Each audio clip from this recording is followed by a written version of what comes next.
How are systems the key to living well and achieving your goals? Well, watch this video to find out. Hello, my name is Jesse. Welcome to my channel, Open Source Owners, where we talk about what if humans had an owner's manual. Well, systems would be part of that owner's manual because it turns out systems always trump goals, at least according to some research and books that I have read on goal creation and sticking, including Atomic Habits, which I would encourage you to check out, where within it they talk about the idea that goals are like wishes. Without systems, right? So you can have great goals and that's fantastic, but how are you going to actually stepwise take yourself from point A to point B? And that will be the answer to that question will be systems. Now I'm sort of a systems thinker. I study permaculture, I study human health, I study sociology and anthropology, and it's all systems. Everything you study that has some degree of complexity begins to pull you into the domain of recognizing that there is not one cause for one disease. There is many causes for one disease. And we have to understand the constellation and the system that's going on within the human or the ecosystem to really fundamentally at root address the real issue, right? And so it's also true that when we're trying to develop ourselves, personal development, and we want to set goals and we want to reach achievements that and higher forms of development for ourselves, that we have to set up systems to help us manage the complexity of our own life so that we don't lose track of our goal and we can have measurable step-by-step successes. So what are systems? Systems are little repeated habits that we design on purpose. And so that a book, Atomic Habits, is all about how habits are formed. And there's a link to that below if you want to find that book. I have a whole list of all the books that I take this information and, distill it down into these videos. I have a list of my favorite sort of books per topic. If you just click the link below, you're welcome to have that for free. So here are some examples of a system. So if you're trying to do an eating better system, now that is very dependent on your goals, right? Maybe my preferred eating better system at first for most people is a blood sugar control style of eating. And there's a great book by Mark Hyman, which is in that link below too, called The Blood Sugar Solution. And that the reason that I highly suggest this as an eating better system is because blood sugar is at the root of many of our chronic diseases. And it is the real driver of things like obviously type 2 diabetes, but even things like Alzheimer's, which is sometimes referred to in some circumstances as type 3 diabetes. So blood sugar also is a driver of things like cancer or a driver of things like autoimmunity, a driver of cognitive decline. It's something that we all want to sort of be aware of. And by the way, the flip style of the blood sugar control diet in terms of eating is ketosis. And ketosis is a technical physiological system just like blood sugar is. So those two diets won't go out of, they're not fads, they're not going to go in and out of favor because they're physiological systems. It's all about how the body breaks down sugars or carbs or fats. Those are our only two fuel sources. So you're not going to ever go away from these two diets or these two ways of eating because it's really about managing the whole system of the body. Okay, so I digress. Maybe you have different eating goals, right? So maybe you want to, here's an example of a system for eating better. So establish food prep days. I suggest every Monday and Friday, but you could do whatever you want. Cook every meal to have one day of leftover so that you're not having to cook regularly, but you're still getting quality food. Cook only on certain days. Shop the same day every week. Use cookbooks that are based on anti-inflammatory eating styles. Learn to cook better. Learn to grow vegetables at your home. These are examples of an eating better system. Now, the key to it, of course, is I would suggest with systems that you take a sheet of paper and you write down your goals and then your systems, and you just simply read it every morning. It can take you literally 30 seconds every morning after you write down what you're trying to do. And the only reason I suggest that is because it's just a fresh reminder every day of what you're really trying to focus on. If you don't have that, often just because of like how much information there is in the world, you'll just sort of naturally go back to your existing habit. And what we're really trying to do, you see habits up there in blue, we're really trying to establish a new habit. So how do we do that? Well, you have to do day in, day out, consistent small votes for that new habit. And then after 21 to 40 days, that habit becomes to literally link up in the neurology of your brain, and it becomes a neural network. And by 90 days to 120 days, you've basically created the new habit. So by that point, your eating better system will just be how you eat. But until then, we really have to strategize about how we're going to make it stick for those first, say, 120 days or so. Okay, a self-care system. This is really critical in today's day and age with the ridiculous levels of stress that we have with the pandemic, with sort of a society that doesn't value self-care into it, sort of the grind society that we have, at least here in the United States of America. Self-care is critical. So what might that be? Well, every morning, maybe you do feet first. Now, this is something I stole from somebody, and I can't credit them because I don't remember who, but it was a great, I listen to a lot of podcasts and watch a lot of lectures from therapists and people in this field. And they were saying that one of the best ways to start your day, just so you have a little semblance of you're voting for the type of day that you want, even if it doesn't go that way, right? Is by when your feet hit the ground in the morning. So you wake up, you're all groggy, your feet hit the ground.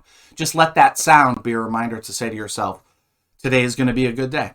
Right? Just trying to seed that into the possible space of the universe. Maybe it will be a good day. We don't know. It might not. It might be a horrible day. But either way, starting the day that way, it's good, sort of simple practice. Takes you less than 2 seconds. Do a 15 minutes of a mix of meditation or visualization about your future self and 3 years out. Now, this is specifically referencing something that I have not made a video on, but I will sooner or later. So keep an eye out for it. And that'll be all about self-care. We're going to do a deep dive into self-care in the coming videos. But you're seeing what I'm saying here. 15 minutes of meditation, 15 minutes of yoga, whatever it is that works for you as a form of self-care. 15 minutes of prayer, 5 minutes of prayer, 5 minutes of movement. Positive affirmations, I'll do another video about that. Very critical way to rewrite your own brain.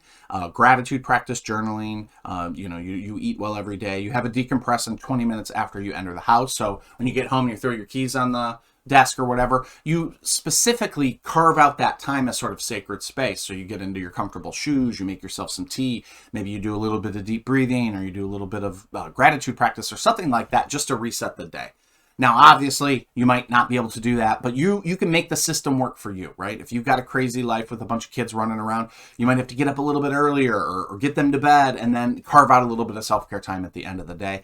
The key to self-care, as we'll talk about in future videos, is you can do 5 minutes or less of very basic things. So 5 minutes or less of a practice with your body, stretching or yoga, etc. 5 minutes or less of a practice with your mind. So positive affirmations, prayer, gratitude, right? So we don't have to do these huge, big chunks. And in fact, huge, big chunks make habit formation much more likely to not happen. So small, little bite size, think of them as votes. Every time you do a 5 minute or less practice, it's a vote for who you want to become. And eventually, and not in too long into the future, you will get there, just according to basic neuroscience. Okay, let's go through some more. Systems always trump goals. Goals are like wishes, as we've said. So here's another example, a communication system. So you're working on maybe communication with your partner or with your child or with your coworkers or something. So you might, let's say with a partner, you might have a bi-monthly meeting with your partner to talk about the things that you are working on, that are working in your relationship, that are areas that maybe the communication has fallen down. And the rule here is, and my wife and I do this on occasion, and it's really helped steer us in the right direction anytime that we've been in the muck of bad communication, through nobody's fault necessarily, just like our own habits fall into miscommunication or poor communication. So the rule is no talking over one another. And when one person is saying, hey, I'm bothered by this thing or that thing, you as the partner can only ask clarifying questions. So just to make sure that you fully understand them. So you might feel defensive, but you're just going to set that aside for a second. You might want to advocate for your own position, but you're just going to set that aside because you'll have an equal opportunity to air your concerns or what you think is going on. And then once you fully grok or fully understand what they're saying and they see you reflecting back to them, okay, he gets it or she gets it, then you can reverse the roles. Okay, what's working for you? What's not working for you? This is a great practice, a great way to clear communication continually and to keep each other focused on each other's needs, practicing I statements, that's super common in the therapy world, right? Not saying like, when you did this, you made me feel this way, you're a jerk. You want to say like, when you slammed the door, I felt scared, or I felt intimidated, or I felt uncomfortable, or whatever the case may be, because another person can't argue with how you felt, right? Doesn't mean that the person meant to make you feel that way. And that's sort of beside the point. The point is the person, your partner, the person you care about, or your child, say, felt a certain way. And if they felt, unsafe, or they felt like they were being disrespected, then that has to be worked through with respect to that I statement, right? So this is a practice. You get better at it with time, and you'll find that it clears up a lot of miscommunication. Maybe you say, I'm going to replace yelling. I'm a yeller, let's say, in your partnership. And I want to not do that. So every time that I have the impulse to yell, I'm going to go in the basement and punch my punching bag, or I'm going to go outside and take a quick jog around the block until I feel like I'm a little more calm, or whatever the case may be, right? Use a daily reminder sheet about your communication system that you read every morning. That's kind of what we already talked about. Having a sheet where you have your goals on it, but you also have your systems on it, and you just read it every morning to remind yourself what you're really truly trying to hone in on and focus on. If you don't do this critical piece, you will most likely forget about the new systems that you're developing. Systems are designed by you to make any new habit or version of yourself become easier, right? So these are the keys to making systems here and now. So again, systems are your design to make things easier, more set it and forget it, more just like, okay, I just sort of do these things every day. So if you read the book Atomic Habits or Tiny Habits, another one that's equally good, you will learn about the sort of keys to mastering systems. And the first one is master the beginning of habits. Rather than say you want to do yoga because it's better for your mental health and your physical health and all that, but you don't do it currently. And most people would say, cool, well, I'm going to start doing yoga 20 minutes a day, or I'll do it every other day for 20 minutes or 40 minutes or something. That actually scientifically is the worst way to go about it. You actually would be way better served to just do the first 1 to 2 minutes of a yoga practice for 21 days until it becomes sticky in your life. It becomes part of your habitual pattern. And then, and only then, will you expand the time that you do it. The temporal aspect of your practice can then grow to whatever feels comfortable. So, after 21 days, after it feels like, yes, I've done this consistently. I may have missed a day here and there, but I'm pretty consistent with this practice. Then you can choose to lengthen it and go to 15-minute a day practice, etc. So that's really important. It almost seems like pointless. Like, why am I doing 2 minutes of yoga? What in the world is the point? But the point is because you're trying to make a vote every day about what you want your brain, your body, and your habits to do. And then once you get that habit stuck and sort of like part of you, embedded into your existence, then you can grow it. Accountability systems are really important. And they can improve your likelihood of follow through with anything. That's in part, that's why therapy is so good, because you sort of have an accountability partner to a degree, right? It's also why health coaches can be really good, or life coaches, because they can be a partner with you where they're reflecting back. Hey, listen, you said you wanted to do this, but I noticed that your behavior was this. So those two things don't match up. So what's going on? And that can help keep you in line and keep you focused in the right direction. So you can make a $100 bet that you'll do blah for 21 days straight. So I'll do yoga for 21 days straight, and I got a bet with my partner, and they're going to watch me. And if I don't do it, I got to give them $100 or $500 or $12 or whatever. Track your progress daily with a simple calendar. So literally, you can just draw lines on a paper. Try to get to 21 days. Try to get 21 red X's in a row, or thumbs up stickers in a row, or something like that, right? And you want to do that for each habit that you're trying to develop. That way you see a visual cue, and that's part of these system developments, is cueing to yourself that you're doing what you said you're going to do, you're following through with, what your intention is. Celebrate. For the first 21 days, remember to celebrate. They call this emotion shine, as some people do in some of the literature on this. When you finish each day's 1 to 2 minute habit, celebrate with a fist bump or a woohoo, doing a jig, eating a little piece of dark chocolate, telling yourself you're awesome. Some type of very small celebration can help these things stick, and also sort of prime your neurology to continue to do it. It's sort of like you're recognizing, like, hey, I'm doing something good. You're giving your brain, by doing that shine thing, giving a little bit of dopamine, a little bit of serotonin, and then that can propel you to just continue to do it for your 21 days or so. And you want to make your new habits obvious. So if you're going to do yoga, leave your yoga clothes out every morning so you just see them, right? Place your meditation cushion where you'll see it the first thing, or when you come home, your meditation cushion's right there. You see it. It's obvious. It's not hidden. It's not in some closet somewhere. Leave Post-it notes on your mirror. That's what we used to, in therapy, before we all had smartphones, that's what we used to tell everybody. Like, hey, when you're trying to do coping skills or develop new patterns, put sticky notes where you'll see them to remind yourself that you're working on what you talked about in therapy. That still works, by the way, and it works great. And of course, set your phone home screen. I think I heard that on average, we look at our phone home screen 150 to 250 times a day. So what if you had your self-care practice as your home picture image on your cell phone, and you sort of subconsciously see that 150 to 250 times a day. And then, of course, setting reminders on your phone and things like that can also help with making it obvious. Okay, last bit here. Stacking systems with things you already do. This is just called stacking. And And examples of that: after work, you come home and throw your keys on the counter. A stack would be to place your meditation cushion and journal. Let's say those are the two things you're going to do right near the front door, right? So you already come in, throw your thing there, and you're stacking that you're going to have your journal and your meditation cushion right by where you throw your keys, because that's your intention, to do 2 minutes or 5 minutes of that every day for 21 days. Place fresh flowers 3 times a week next to your journal or cushion, right? Sort of liven up the place. Maybe you have a little sacred space, a little office for self-care.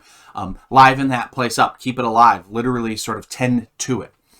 Place a daily affirmation list or journal right there too, and do 10 minutes of self-care right when you get home. That's like after work, you have a little system that you're stacking things together, right? When you wake up, you have placed your journal right next to your bed, let's say, with an energizing essential oil. So first thing you begin to do is you do a short little journal practice, and then you put on your cinnamon oil or whatever it is that you like. Maybe you do some gratitude practices here, I'm saying. Briefly make an intention for the day. So my intention for the day is blah, blah, blah. Write that down and then plop your feet on the ground and say, today's going to be a good day. That's a system that's stacked to something you already do, which is wake up every day. So you just build a system around that. And that would have probably then include brushing your teeth and taking your shower and all the things that is already part of your daily systems. You're just stacking some new stuff onto it. Another one, you have laminated. Now this is sort of like insider baseball talk here, because I do not have these available, so just bear with me here. But maybe you've laminated, let's just replace squashing the ants. That's something that I've created. But let's say it's a CBT coping skills card or a DBT coping skills card or a positive affirmation card or something, right? And so you keep those, in your car, in your purse, or in your briefcase, and you consult with them when your thoughts are racing, or when you're struggling with that anxiety, or when you're struggling with that fear, whatever it may be. So you sort of like have these things with you as you go, and that's a stacked system because they're already in your wallet, your purse, blah, blah, blah, that you already have with you. Maybe it's in your phone case or something. Okay, so that was a lot. We're going to talk a lot more about self-care systems and habit formation, because it's really, really critical if we're trying to do self-development in any way. We're going to you're just going to run into the wall of, how do I make new habits? How do I change behavior and have it stick? It's very challenging. Most therapists don't really talk about this, though there are some that this is sort of their specialty. But we can learn this for ourselves, and we can learn to understand how we ourselves develop our own best habits. But let's take some advice from years, decades, 2-3 decades now of research into how our habits formed and how do they stick. What are the piece parts of that world? And we now know that. We've talked about some of that, and we'll keep going into more of that. If you want the free 60-page ebook that I wrote called The Owner's Manual Part 2, click the link below. It'll come right to your email address, and it'll be yours for free. It's just got a ton of information on it, and it's my way of saying thank you for watching this video. That was how systems are the key to living well and achieving your goals. So whatever type of living well system you're trying to do, you're going to have to build systems around it. Whatever type of goal you create, you're going to have to build systems around it. And systems really are the key to getting to those next steps in your life's journey and the next steps in your personal development. So thank you guys so much for watching so far. I appreciate it. If you made it this far, give it a like, comment, particularly comment. I'd love to hear about any systems that you've come up with or that have worked for you, or any systems that failed for you in the comments. That's my favorite part of YouTube, is reading the comments. So thank you guys for taking the time. I hope you have a good day out there, and we'll see you in the next video. Bye-bye.